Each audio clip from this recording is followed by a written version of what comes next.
Minsan hindi na natin nakikita na there is a transcendent aspect of being a human, because being a human is not just this physical body.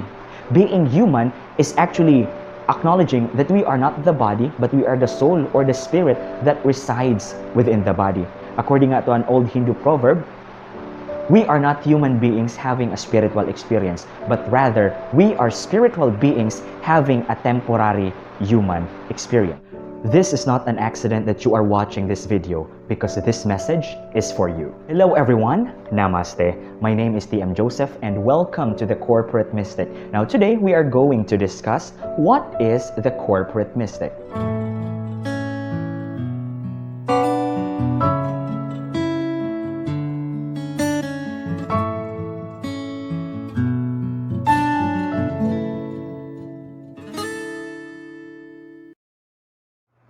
The corporate mystic is a concept that I have developed a few years ago.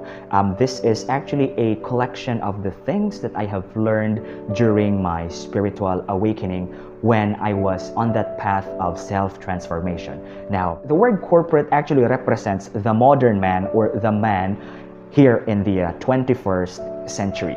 Mysticism is actually a spiritual science. This is a spiritual science because this operates on a level of spirituality. Now, when I say spirituality, I do not mean religion, because religion and spirituality are two different things. Now, when I say this is a spiritual science, we need to understand that the ancient mystics from different religious traditions has actually discovered these things through their intensive meditation and communication with the higher power, the source, or the divine. So when we think of mysticism, let's not think of it as something negative.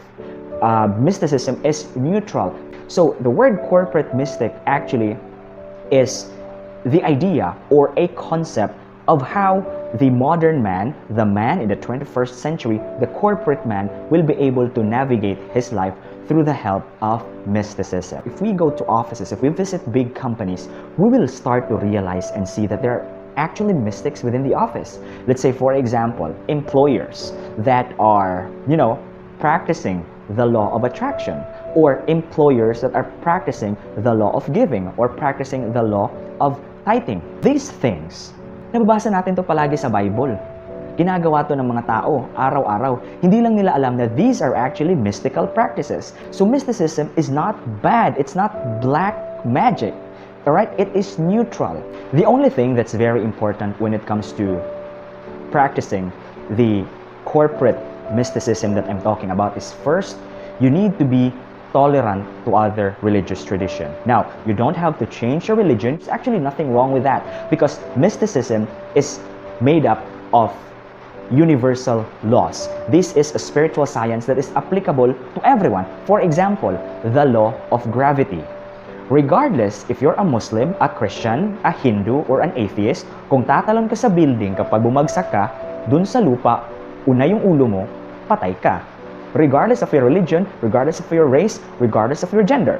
So, when we are going to apply this one, we need to have an open mind and an open heart, because religion is actually a crystallization of what was once to be a spiritual practice. So, because religion has been carried by so many people in a very long period of time, interpretations have changed, and doctrines and dogmas were created, giving us our modern day structure of religion. And religion is structured, it is crystallized, while spirituality is different. Spirituality is open and spirituality is free-flowing. Next is, you need to be self-aware.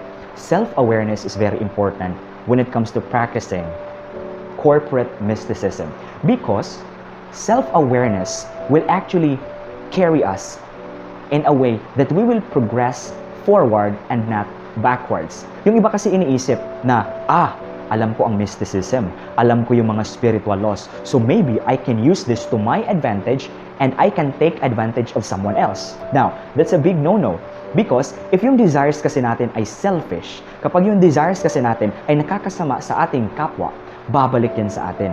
And that's where the problem happens, because when we think bad about our fellow man, it will come back to us. And I think no religion teaches that. Walang relihiyon na nagtuturo na harm others. In the end, corporate mysticism is not a new concept. This is actually a concept that has been practiced by human beings since time immemorial. Kaya lang, sa panahon kasi ngayon, during this modern day and age, nagiging advanced na ang ating technology at maybe nalimutan na ng tao yung ancient practices na very significant at very essential sa kanyang development. Minsan hindi na natin nakikita na there is a transcendent aspect of being a human, because being a human is not just this physical body. Being human is actually acknowledging that we are not the body, but we are the soul or the spirit that resides within the body. According to an old Hindu proverb, we are not human beings having a spiritual or mystical experience.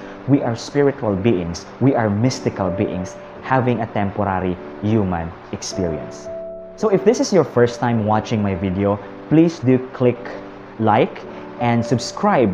And also, please don't forget to ring that notification bell so that you'll get notified with my future videos. And let me know what you think about this topic today. Do you consider yourself now a corporate mystic? If you consider yourself a corporate mystic, let me know in the comments below. And if you don't consider yourself a corporate mystic, please let me also know in the comments below why. Alright? And if there is, say, a topic that you would like me to cover next time on how we could incorporate corporate mysticism on that specific area, please let me know. Please put it down in the comments below. Alright, so that's it for today. Namaste.